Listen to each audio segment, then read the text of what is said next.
Hello, Scorpio, Sun, Moon, Rising, and Venus signs. Kamusta kayo? Sana po nasa mabuti kayong kalagayan. Welcome back po sa Star Tarot. Kung bago kayo rito, welcome din kayo. Thank you for your support. I truly appreciate it. God bless you all, Scorpio. Pauna mensahe ninyo, getting together with friends. Ayan, so panahon din siguro to ng bakasyon ninyo, no? Kaya you have time to catch up with your friends. Meron kayong pagkakataon ngayon na magkaroon ng oras makasama yung mga kaibigan ninyo, which is good. You have man, dealings or relationship with a man. Ayan. So, yung man na to could be anyone, no? Baka siya yung isa sa mga kaibigan ninyo, pwedeng ganun. Pwede rin na asawa ninyo to, madilikaw, katrabaho, baka dad ninyo, uncle ninyo. So this could be anyone that is going to play a significant role sa buhay ninyo at this time. We have butterfly, a change for the better. Ayan, merong pagbabago magaganap, no, sa buhay ninyo sa ngayon. At this is magandang pagbabago, diba? This is a beautiful change coming your way. We have hammock, taking a vacation physically or mentally. Okay?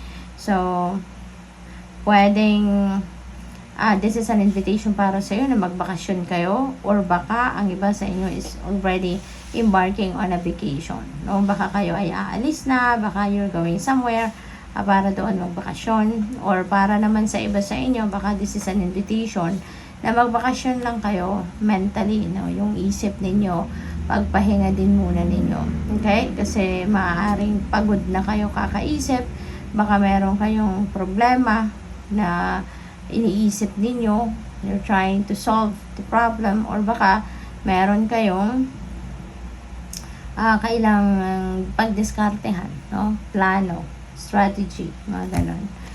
We have failed, time to get out of a situation, no? At if this message resonates with you, alam ninyo kung ano tong sitwasyon na to. This is a situation na hindi na ninyo dapat na pag-stayhan pa.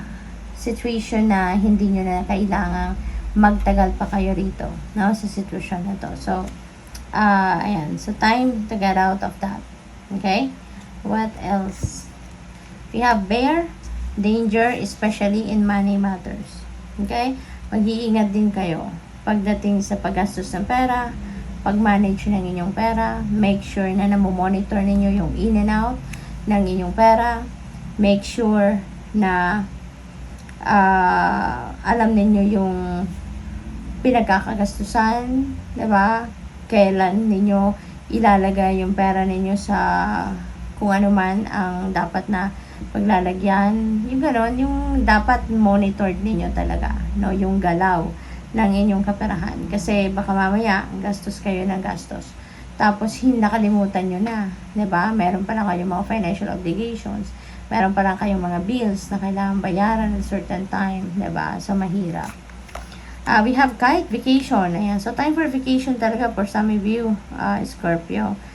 So, this is the second card ninyo, no? Vacation sinasabi.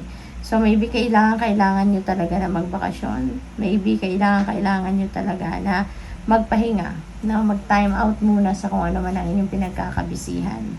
We have younger woman, dealings or relationship with a younger woman. Okay? So, this younger woman could be anyone. Pwedeng si younger woman, ito yung makakasama ninyo sa bakasyon. Baka siya ay kaibigan ninyo, kapatid ninyo, diba? Anak ninyo. So, this could be anyone, no? Na pwede. Maaring siya yung makakasama ninyo sa bakasyon. Or maaring siya yung laman ng inyong isipan, no? Kung ano man itong mental travel na yan, that is all about siguro about this woman, no?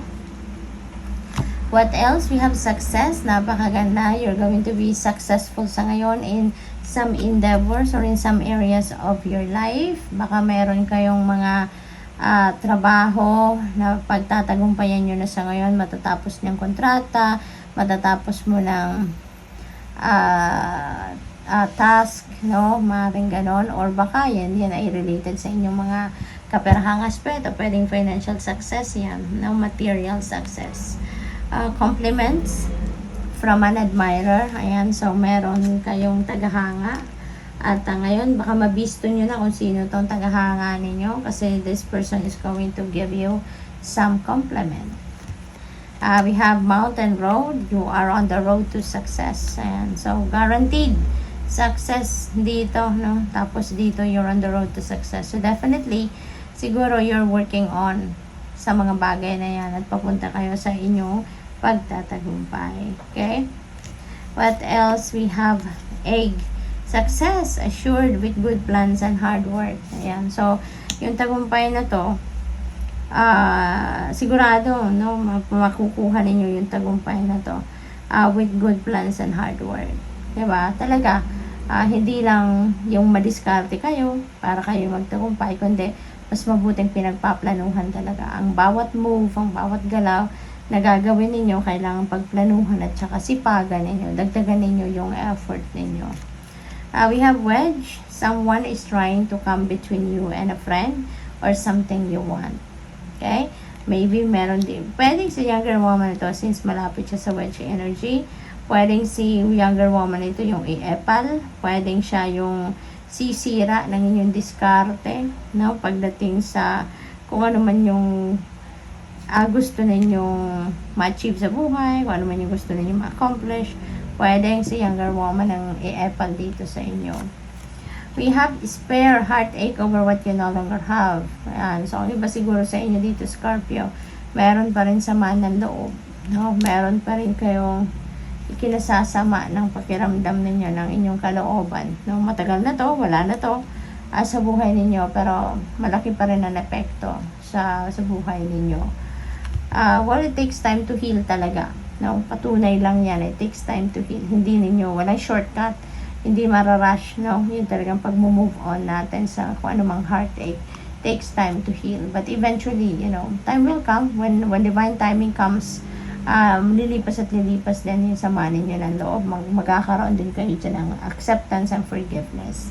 Honor and respect will come to you. And so finally, you know, this is something that you've been working hard. Diba? Na magkaroon kayo ng makakuha kayo ng honor and respeto, no, from other people, and this is the right thing or right time siguro para makuha nyo na yung achieve nyo yan. Good luck sa iyo. Thank you for watching. Love and light. Namaste.